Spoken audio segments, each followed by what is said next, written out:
it goes back to the, why anything, why us, why now sort of questioning that you need to do. And that why now and why us stuff, that's where you really have to look in the mirror, right? As a company, why would they rate why is this more important than the other dozen things that they're doing?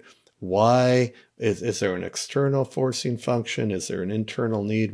That's such heavy lifting. That's the big part of the iceberg, right? Underneath all of this, like, oh, we're for companies between 5 and 50 folks who are, like you say, built on Salesforce or something like that. Um, how have how how do we read the mind of our prospects that way, though? How do we figure out what those triggers are going to be? How do you help companies define those triggers for themselves? Yeah, I think it starts with an analysis of the companies you've already talked to. Hopefully you're recording all of your sales calls. Hopefully you have all of the necessary data in your systems. But, I was working for one company. I'm not going to say who it was, but in the This past, should be good. yeah. They were a Series A detection and response company. Their target market was kind of SMB, mid market. They were serving a smaller part of the market. Well, the larger part of the market, but smaller customers. I think anywhere from 50 employees up to about 5,000 employees. And they were focused primarily domestically in Canada. Um, and spending money on demand generation, but their results were kind of flat. They were generating more leads, but their conversion in their qualified pipeline wasn't really growing. And we started looking at the customers that had bought and why they were bought and why they had purchased and what they had in common. And this is not going to come as a surprise, but in cyber, there are often pretty concrete triggers that you can hang your hat on. In this case, they found that within about for the last 3 or 4 months before customers had purchased, most of them had had some sort of compliance issue, an audit finding that they failed or that they needed to make changes to comply, or they had had a compromise or some sort of near miss event. And Mm-hmm. so we rebuilt their ICP around those triggers, and it oftentimes feels like something you don't want to do because it tends to tighten the people you're going after, and it makes your target smaller.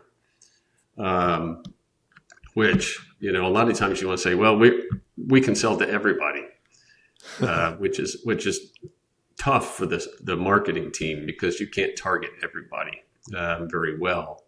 But we rebuilt their ICP and some of the messaging, and our inbound dropped, and our number of leads dropped.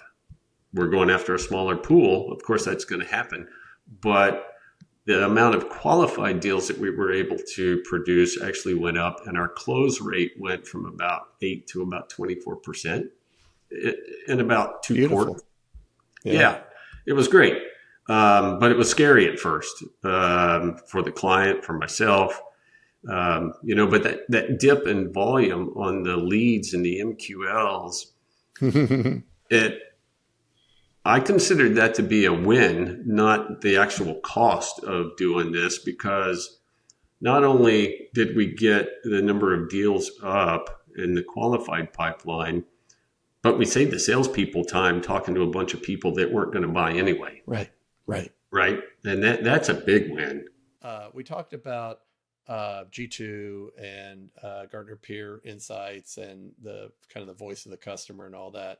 Um, I wanted to dig in a little bit more on that because it also got me thinking about like customer advisory boards. I think particularly in early stage companies I've worked with, like you said, hopefully you're listening to the sales conversations and you know your customers really well. And one thing you typically do then is bring those customers in to advise you on often the product roadmap, and that's kind of often where, particularly with a founder mentality, you can stop. Um, how do you kind of how do you extend past that, or have you worked with clients to really get more juice out of that, out of uh, the customer point of view? Yeah, I think two things. Early in my career doing product marketing, it was how much time could you spend with customers and listening to them, whether it's at trade shows, or, in person on sales calls, whatever. Now I think there's a couple of different ways that have become much more scalable. Well, customer advisory boards you mentioned, that's one where we've always had customer advisory boards. I've been doing those for 20 years. I've done them in a number of different companies. And you're right, they're often framed as a roadmap exercise for the product team. But in my opinion, that can undersell the value of those cabs. It can be a big payoff for the go to market team. If you can just sit and listen to that information, feed it back into your understanding of the voice of the customer, into your positioning, into how you want to build your proof points, whether it's what you're asking people to review on G2 or the case studies you write. It can be a real good tool for companies. But now, having said that, I've got some rules that I always kind of try to hold firm on in cabs, and one of them is no salespeople in the room. I always keep them in the loop when I'm running customer advisory boards, because anytime I'm talking or I have any kind of formal communications with a customer, I want to CC all my salespeople that own that account. But I think customers will say things in the room when their sales account rep is not there that they wouldn't say otherwise.